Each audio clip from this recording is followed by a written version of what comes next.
Wawaw. Mr. Arevalo, kanina, nandito ako kanina, umakyat na ako. Pagbalik ko rito, nakatungo ka pa rin. Sino ba talaga kausap mo dyan? Gusto mo yung mic?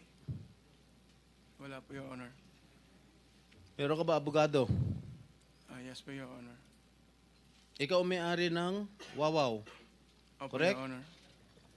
Ano ba yan? Sole proprietorship, partnership, or corporation? Sold po, Your Honor. Sole, ikaw lang. Magkano paid up capital? Magkano capital mo dyan? Nung una po is 9 million po, 2017. 9 million.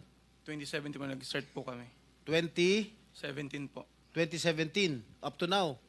Hindi po. Sole proprietor pa rin hanggang ngayon. Apo. Okay.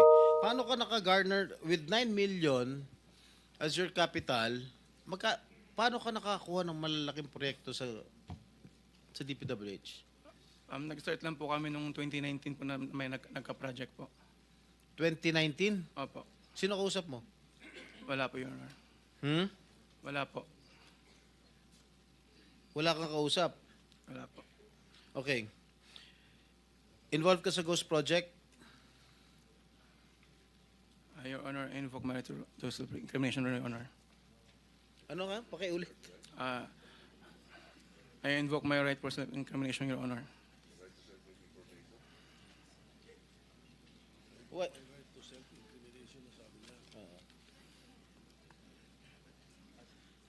Senator Jinggoy. Malinaw ba Mr. yung Chair. Pwede bang... linawin muna natin yung sinabi kasi ang narinig ko, I invoke my right to self-incrimination. Against incrimination, Wala Your ko narinig Honor. na against eh. Plus, Mr. Chair, dapat tumingin ka rin sa nagtatanong mo, Mr. Wow. Ayaw mo ba tumingin sa amin? Huwag kang kausap Yuko mo. ka na, yuko dyan. Lamisa yung kausap mo eh. Senador yung nagtatanong sa'yo. Harapin mo rin. Thank you. Anong pangalan niya? Arevalo. Mr. Arevalo, meron kang abogado? Yes po, Your Honor. Is he here? He can give you legal advice. Yes po. Nandiyan ba abogado mo? Nasaan ang abogado mo, Mr. Arevalo?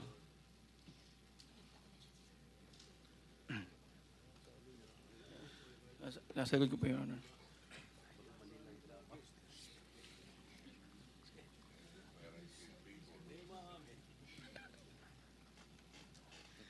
Hindi po.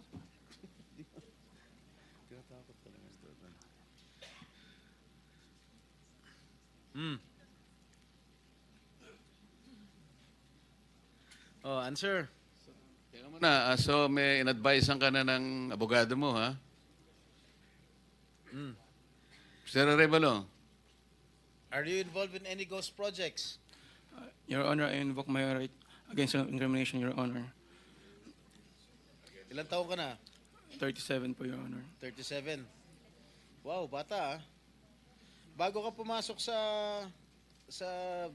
mga kontrata sa gobyerno, ano trabaho mo dati? May mga, may nasa construction company po ng kamag-anak po. Kamag-anak mo? Gaano kalapit yung kamag-anak mo? Tatay mo ba yan? O pinsan? Tsuhin? Mga kamag-anak lang po, tita po. Kaya nga, sino ang kamag-anak? Maraming kamag-anak. Tita po. Ha? Mga tita po. Tita mo? Po. Nasa construction business? Opo. Tinuruan ka? Naglayasan po muna po. Ha? Layasan po. Ano Your Honor. yung mga proyekto mo? Ano mga nakuha mo proyekto rito sa DPWH? At saan?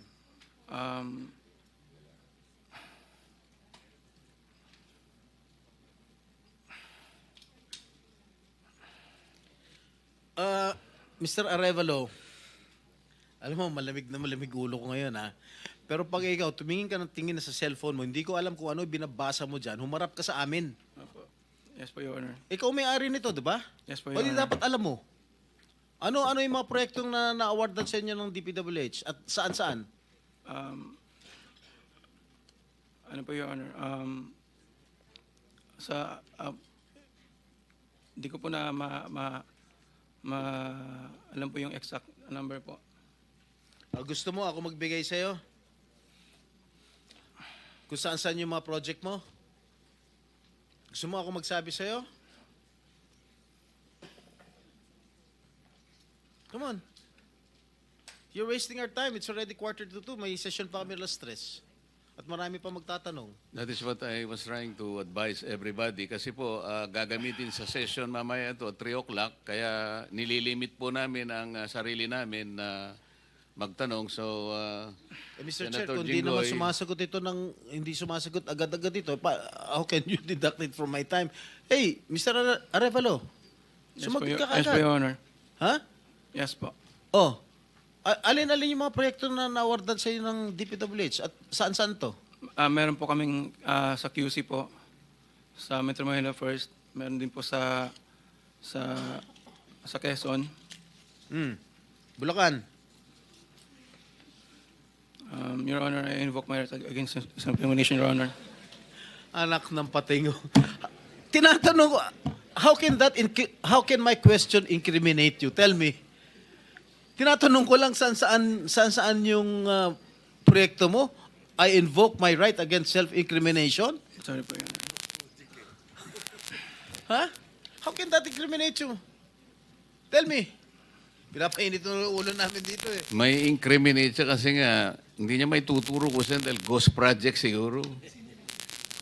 Oh, Dahil po may mga usapin na na may mga allegation po na mayroon nga pong anomalya. Kung magsasalita po ako, pwede po magamit laban sa akin. oo nga. Simple lang naman. Wala na ako tinatanong sa'yo kung ano. Tinatanong ko lang, saan itong mga proyektong na-awardan sa'yo ng DPWH. Ang dami mong binanggit na probinsya. Quezon. Ano pa? Ano binanggit niya? QC. Karamihan ito, Bulacan. Ba't di mo mabanggit ang Bulacan? Ha? Meron ka pa nga San Juan eh.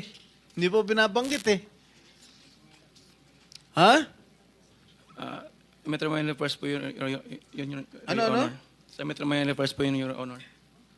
Metro Manila first? Yes po, sa Nuwan po. Oh. Yun po yung pinakuha namin project 2019. Sige. Yung Bulacan, meron ba? Sagot.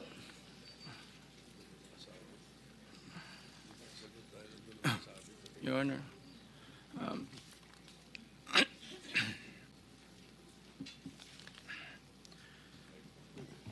Uminom ka ng tubig.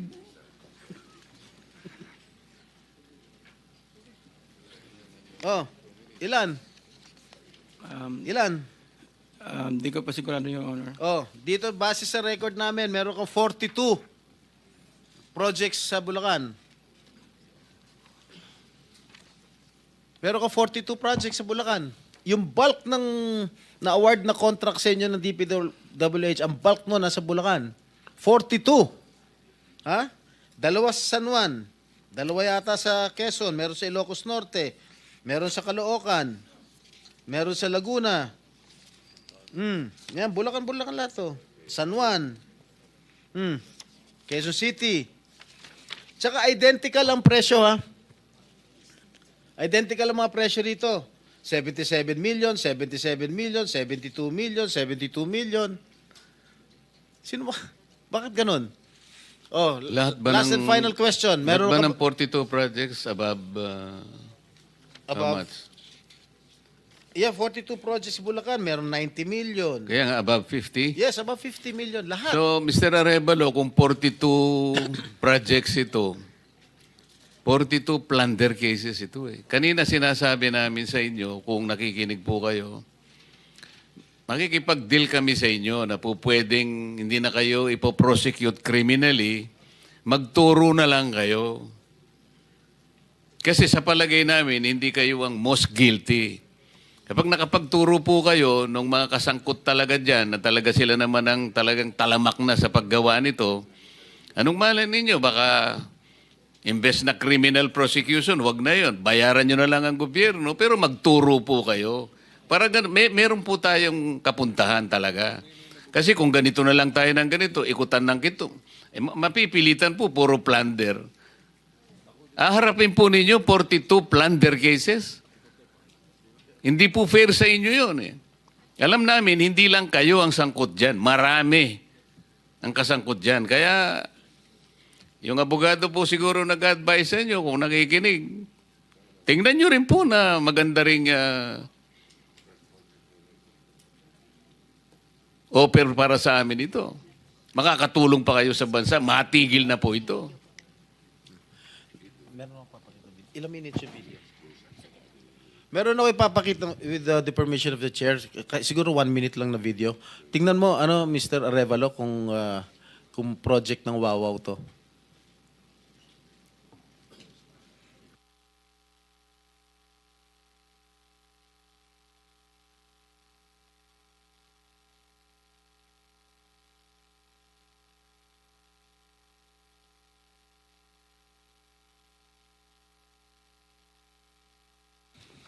Familiar ka dito?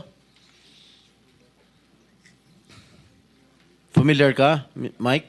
Hindi po, Your Honor. Hindi. Dahil, hindi ka nga talaga magiging familiar dahil ghost nga. Tama? Yan.